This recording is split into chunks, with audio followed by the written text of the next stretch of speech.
Hello everyone, welcome back to the lectures of physics in which we will study a very fundamental concept in mechanics called equilibrium. Equilibrium is very important for engineers, and if you are pursuing an engineering career, you must have these concepts in order to apply to structural analysis of anything. It could be of machine, road, infrastructure, buildings. So it is useful for mechanical engineers, civil engineers, and even those who are studying biomedical engineering. These concepts are prerequisite.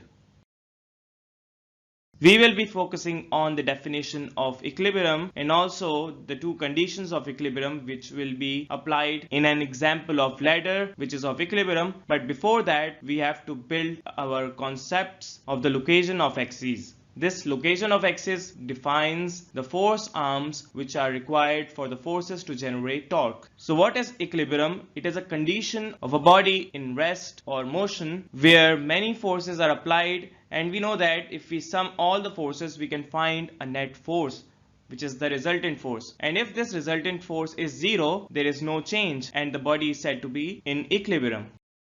इससे पहले हम motion की दो types observe कर चुके हैं, linear motion and rotational motion. यहाँ पर लीनियर मोशन की जो क्वांटिटीज हैं वो लीनियर क्वांटिटीज हैं which includes displacement, velocity, acceleration. और जब चेंज होता है तो हम एक्सेलरेशन की बात करते हैं, लेकिन जब रोटेशनल क्वांटिटीज की बात करते हैं तो एंगुलर क्वांटिटीज स्टडी की जाती हैं और उसमें हमारे पास एंगुलर एक्सेलरेशन आ जाती है। सो इक्विलिब्रियम एक ऐसी कंडीशन है जब बॉडी रेस्ट पर हो या मूव कर रही हो यूनिफॉर्म वेलोसिटी के साथ और उसमें एक्सेलरेशन कोई भी ना हो, यानी कोई चेंज ना आए।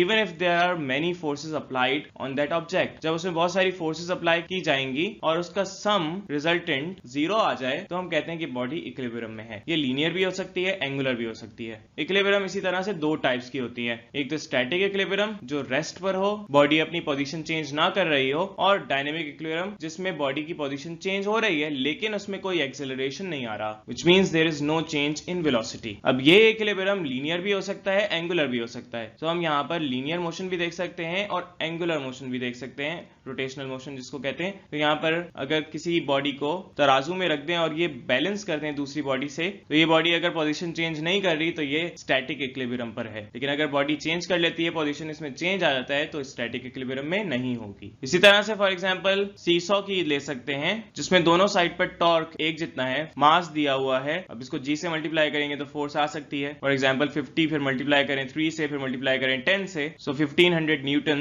मीटर टॉर्क आ जाएगी लेफ्ट साइड पर, ये एंटी क्लॉकवाइज होगी। और राइट साइड पर 150 किलोग्राम है, 10 से मल्टीप्लाई करें वेट आ जाएगा 1500 न्यूटन, आपके पास वेट आ गया।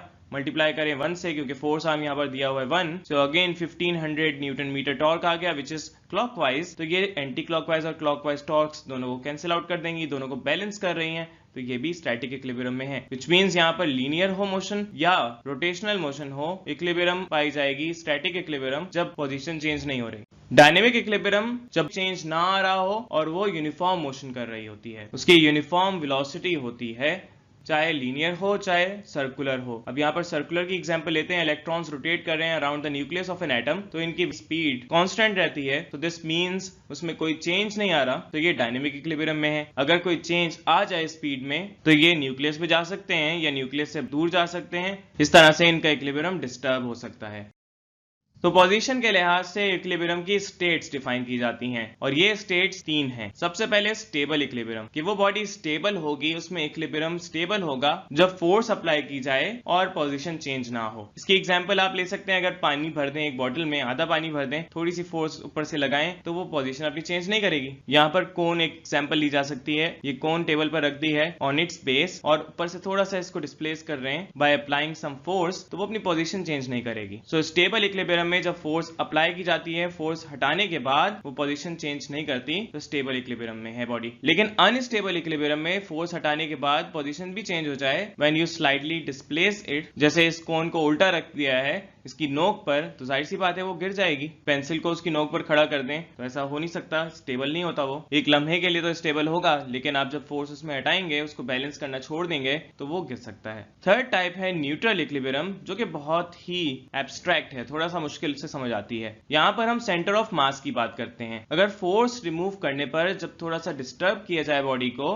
बॉडी अपनी पोजीशन चेंज तो करे लेकिन उसका सेंटर ऑफ मास वहीं का वहीं रहे, तो ऐसी इक्विलिब्रियम न्यूट्रल इक्विलिब्रियम कहलाई जाती है। अब इस कोन को अगर लिटा दें और इसको रोल करें तो इसके सेंटर ऑफ मास में कोई चेंजेस नहीं आएंगी, वहीं का वहीं रहेगा, उसके तमाम पॉइंट्स उसी जगह पर रोटेट हो रहे होंगे। So this is neutral equilibrium.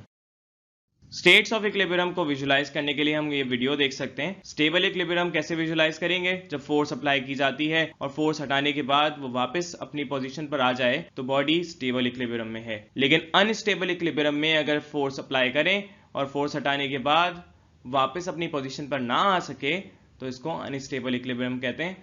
जबकि न्यूट्रल इक्विलिब्रियम में जब डिस्प्लेस की जाती है बॉडी फोर्स अप्लाई करने के बाद तो वापस अपनी पोजीशन पर नहीं आ सकता, लेकिन सेंटर ऑफ मास उसका कांस्टेंट रहता है, उस सिस्टम का सेंटर ऑफ मास चेंज नहीं होता, तो इसको न्यूट्रल इक्विलिब्रियम कहते हैं। कंडीशंस ऑफ इक्विलिब्रियम दो हैं, फर्स्ट कंडीशन ऑफ इक्विलिब्रियम और सेकंड कंडीशन ऑफ इक्विलिब्रियम।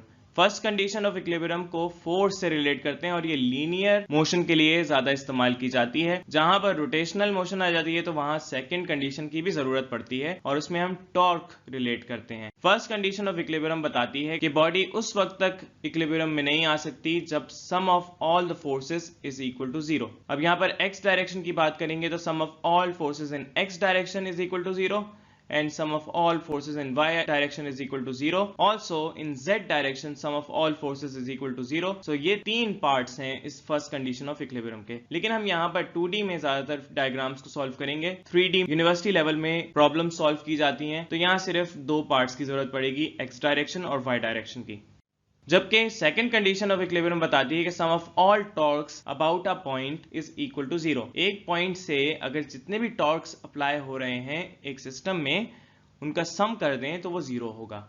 अब यहां पर फोर्सेस की डायरेक्शन या तो पॉजिटिव हो सकती है या नेगेटिव हो सकती है। अगर एक्स डायरेक्शन में देखें तो राइट साइड की तरफ पॉजिटिव फोर्स होती है और लेफ्ट साइड की तरफ माइनस एक्स एक्सिस में नेगेटिव फोर्स होती है। इसी तरह से वाई एक्सिस में अपवर्ड फोर्स पॉजिटिव होती है और डाउनवर्ड फोर्स नेगेटिव होती है। जबकि टाउ यहां पर पॉजिटिव और नेगेटिव निकाला जाता है एंटी क्लॉकवाइज और क्लॉकवाइज से।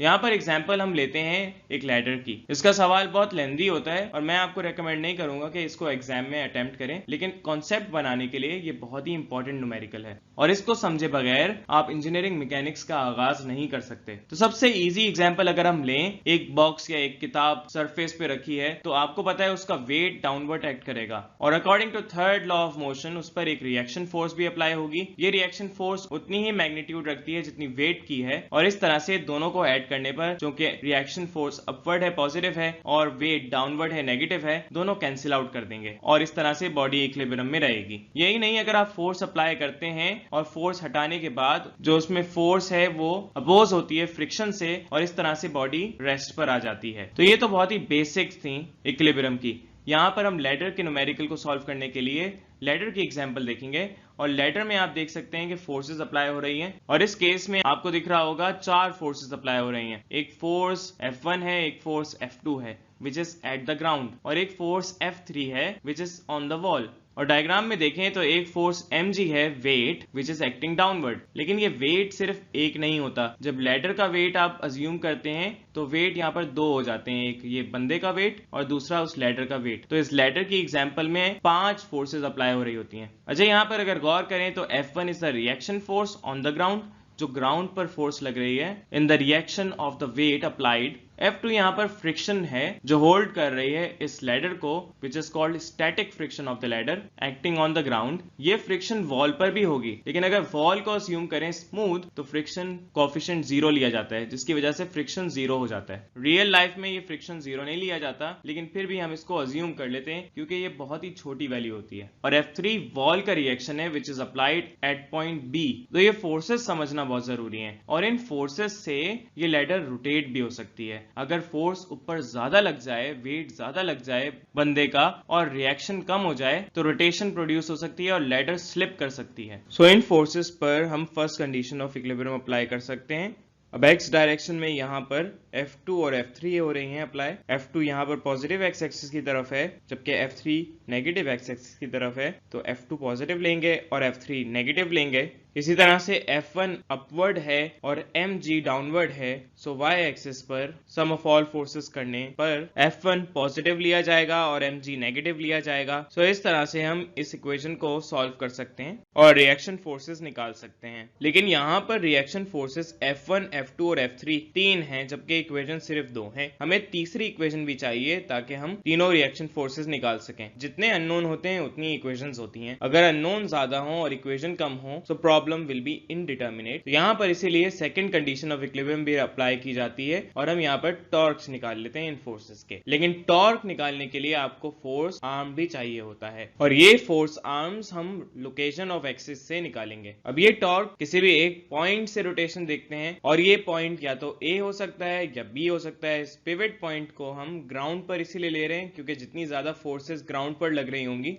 तो उनके फोर्स आर्म तो वैसे ही जीरो आ जाएंगे। तो यहाँ पर जो फोर्स आर्म F1 और F2 का होगा वो जीरो होगा क्योंकि यहाँ ये फोर्सेस पॉइंट A से कोई डिस्टेंस ही नहीं बना रहे। लेकिन हम यहाँ पर mg और F3 का जो फोर्स आर्म निकालेंगे पॉइंट A से तो it is the perpendicular distance. F3 का परपेंडिकुलर डिस्टेंस निकाला जाए तो वो तो हाइट होगी विच इज A हेयर, लेकिन mg का परपेंडिकुलर डिस्टेंस अगर निकालें तो ये हॉरिजॉन्टल डिस्टेंस होगा फ्रॉम पॉइंट A और पॉइंट A से लेकर यहाँ पर डिस्टेंस निकालने के लिए हमें प्रोजेक्शन गिराना पड़ेगी D से विच फॉर्म पॉइंट E और ये साया जो बन रहा होगा इसका डिस्टेंस A से कंसीडर किया जाएगा फोर्स आर्म।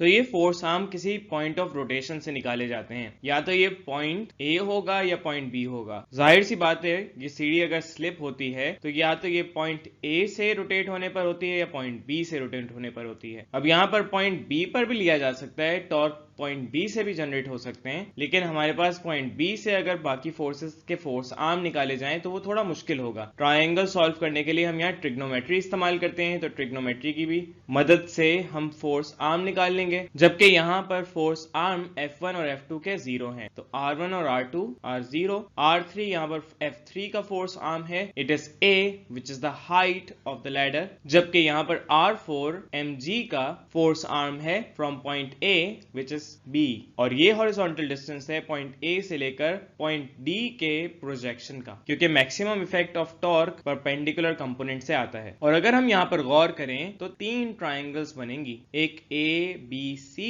एक ADE, लेकिन यहाँ हमने सिर्फ एक ही वेट लिया है तो दो ट्राइंगल्स हैं। अब इस केस में हमें A चाहिए जो F3 का फोर्स आर्म है R3 और हमें B चाहिए जो mg का फोर्स आर्म है R4।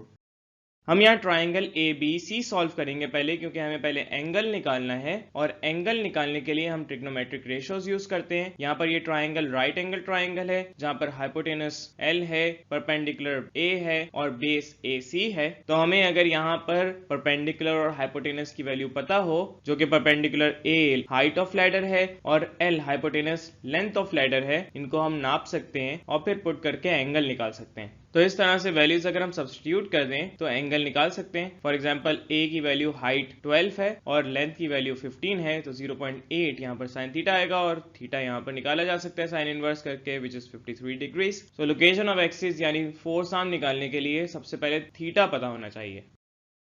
अब यहाँ पर शुरू करेंगे पहले ट्राइंगल से विच इज ADE, छोटा ट्राइंगल है जहां पर D से लेकर E तक जो फोर्स लग रही है mg है, तो उसके परपेंडिकुलर हमारे पास AE होगा डिस्टेंस विच इज B है। तो यहाँ बेस निकालनी है, परपेंडिकुलर नहीं निकालना, परपेंडिकुलर की जरूरत ही नहीं है। और हाइपोटेनस यहाँ पर L/2 होगा क्योंकि लैडर को रेक्टेंगुलर माना जा सकता है और रेक्टेंगल्स का जो सेंट्रॉइड है वो मिड पॉइंट पर होता है, तो मिड पॉइंट तक का डिस्टेंस L/2 होगा। लेकिन जब आप दो वेट्स रखेंगे तो दोनों के जो सेंटर ऑफ मास हैं वो डिफरेंट होंगे और फिर यहाँ हम ये डिस्टेंस L/2 नहीं ले सकते। उसमें या तो गिवन होता है या फिर हम अज्यूम करते हैं कि जो बॉडी है वो फोर्स लगा रही है at a distance L/3, 1/3 of the distance, जबकि लैडर यहाँ हाफ डिस्टेंस पर ही। तो यहाँ पर हमें हाइपोटेनस पता है, बेस निकालना है। हाइपोटेनस है half of the length of the ladder. Base कैसे निकालेंगे? cos थीटा के फॉर्मूले से, और cos थीटा होता है बेस अपॉन हाइपोटेनस। बेस यहाँ पर B है, हाइपोटेनस यहाँ पर L/2 है, सब्स्टिट्यूट कर देंगे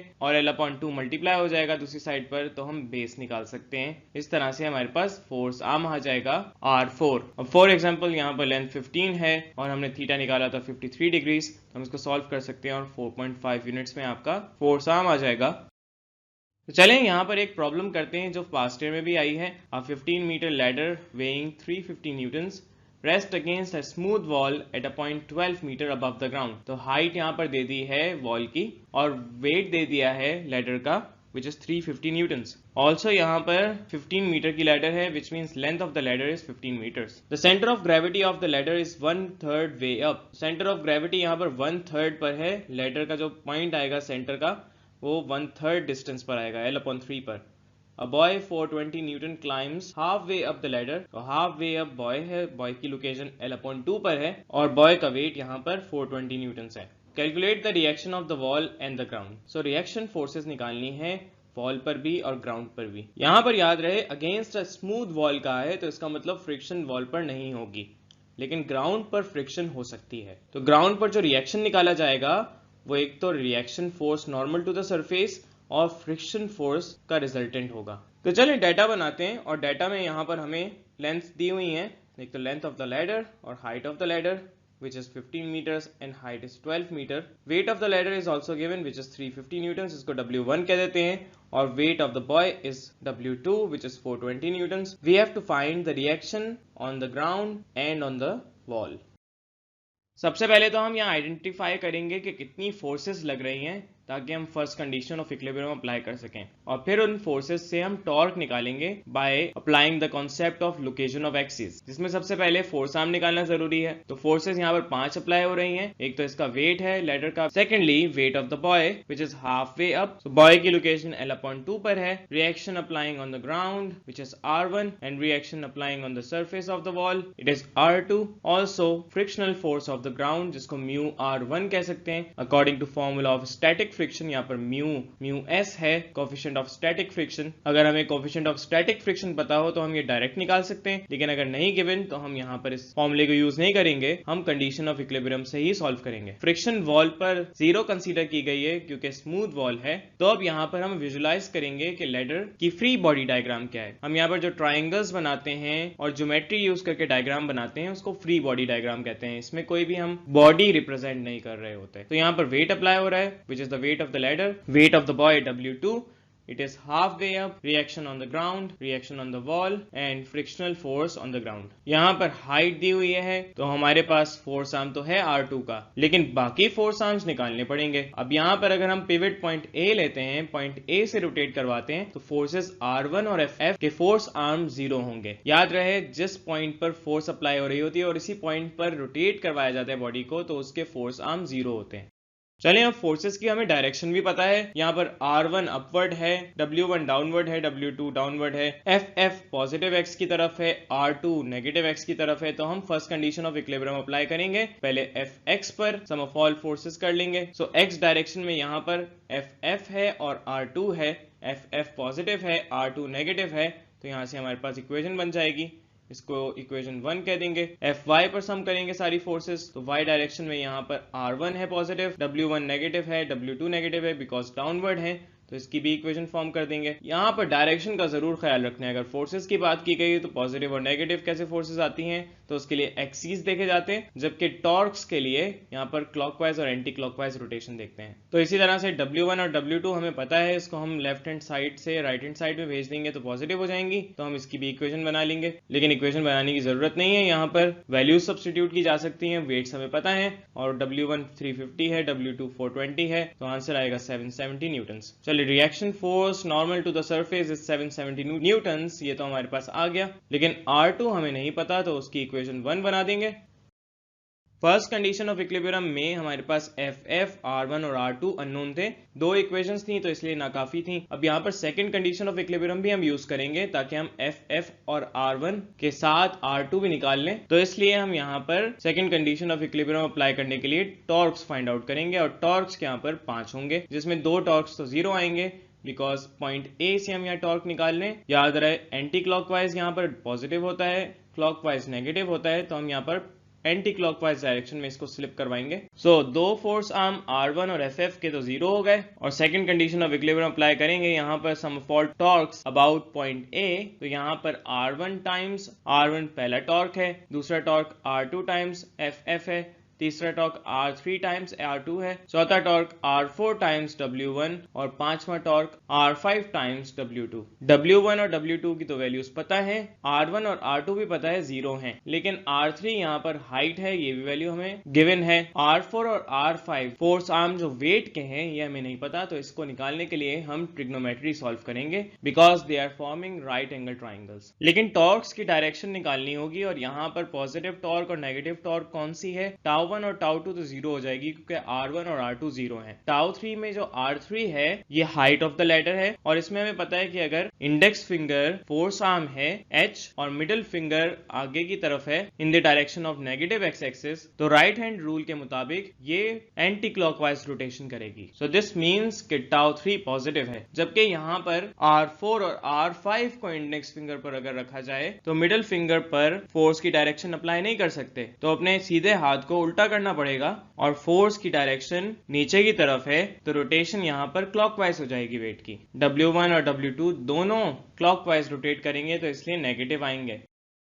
तो चलें, दोनों इक्वेशंस आ गई हैं। इक्वेशन 1 में हमारे पास FF is equal to R2 है और इक्वेशन 2 में हमारे पास टॉर्क्स हैं जिसमें हमें फोर्स आर्म पुट करने। तो फोर्स आर्म निकालने के लिए हम यहाँ ट्रिग्नोमेट्री अप्लाई करते हैं और अब यहाँ पर हमारे पास 3 राइट एंगल ट्राइंगल्स बनेंगे जिनके अंदर एंगल थीटा एक ही है। तो सबसे पहले ट्राइंगल ABC को सॉल्व करेंगे और ट्राइंगल ABC में हाइपोटेनस L और परपेंडिकुलर H हमें गिवन है, तो हम थीटा निकाल लेंगे। सो लोकेशन ऑफ एक्सिस के कॉन्सेप्ट को अप्लाई करेंगे हम फोर्स आर्म निकालने के लिए, जिसमें हमारे पास R3 तो गिवन है लेकिन R4 और R5 नहीं गिवन, और ये R4 और R5 निकाले जाएंगे बेस निकाल के of 2 short right angle triangles ADE and AFG।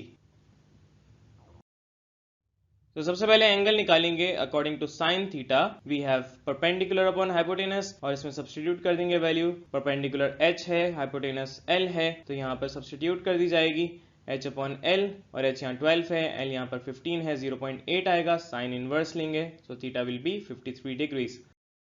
Now base निकालने के लिए which is R4 cos theta apply करेंगे और cos थीटा होता है बेस अपॉन हाइपोटेनस। यहाँ पर बेस R4 है, हाइपोटेनस L अपॉन 3 है, क्योंकि हम W1 के लिए सॉल्व करें और 1/3 वे अप था, which means the location is L upon 3। सो यहाँ पर L अपॉन 3 हाइपोटेनस पुट कर देंगे, L अपॉन 3 मल्टीप्लाई करेंगे तो R4 आ जाएगा, L यहाँ पर पुट कर दिया, थीटा भी पुट कर दिया, तो सॉल्व करने पर 3 मीटर्स आएगा।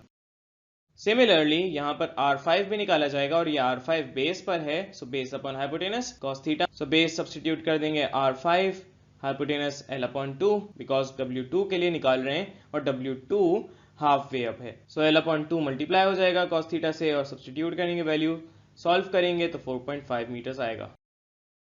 तो हमारे पास R3 भी है, R4 भी है, R5 भी है, सब्स्टिट्यूट करेंगे इक्वेशन 2 में which is the second condition of equilibrium और यहाँ पर हमारे पास वैल्यू सब्स्टिट्यूट करने पर R3 की जगह H आ गया, R4 3 है, R5 4.5 है, W1 भी पता है, W2 भी पता है, वैल्यू सब्स्टिट्यूट करने के बाद सिंप्लीफाई करेंगे और सॉल्व करने पर 12R2 माइनस 2940 आ जाएगा इक्वल टू 0। 2940 को शिफ्ट कर देंगे राइट हैंड साइड पर तो हमारे पास R2 कैलकुलेट किया जा सकता है divided by 12, so R2 is equal to 245 Newton's.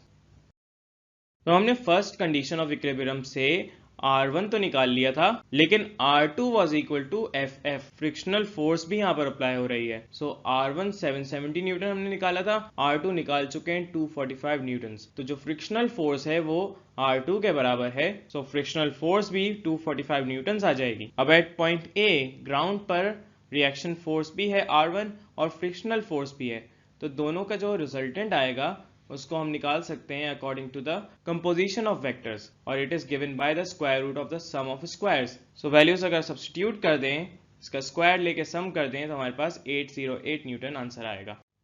जब भी किसी पॉइंट पर दो फोर्सेस लग रही हो 90 डिग्रीज पर तो हम उसका रिजल्टेंट निकालते हैं इसी फॉर्मूले से, लेकिन रिजल्टेंट की हम सिर्फ मैग्नीट्यूड नहीं निकालते, हम इसके डायरेक्शन भी निकालते हैं ताकि इसका पूरा वेक्टर बताया जा सके। तो ये सवाल था जो इक्विलिब्रियम के बहुत ही फंडामेंटल कॉन्सेप्ट को डिफाइन करता है और इसकी मदद से हम बहुत बड़े स्ट्रक्चर्स को भी सॉल्व कर सकते हैं। अगर आपके पास कोई क्वेश्चंस हों इंजीनियरिंग से रिलेटेड या अपने कोर्स से रिलेटेड तो बेझिझक आप सवाल कर सकते हैं इस कमेंट सेक्शन में, और कोशिश करें अगर आपने वाकई इंजीनियरिंग में जाना है तो इस चैप्टर के कॉन्सेप्ट्स रिवाइज करते रहें।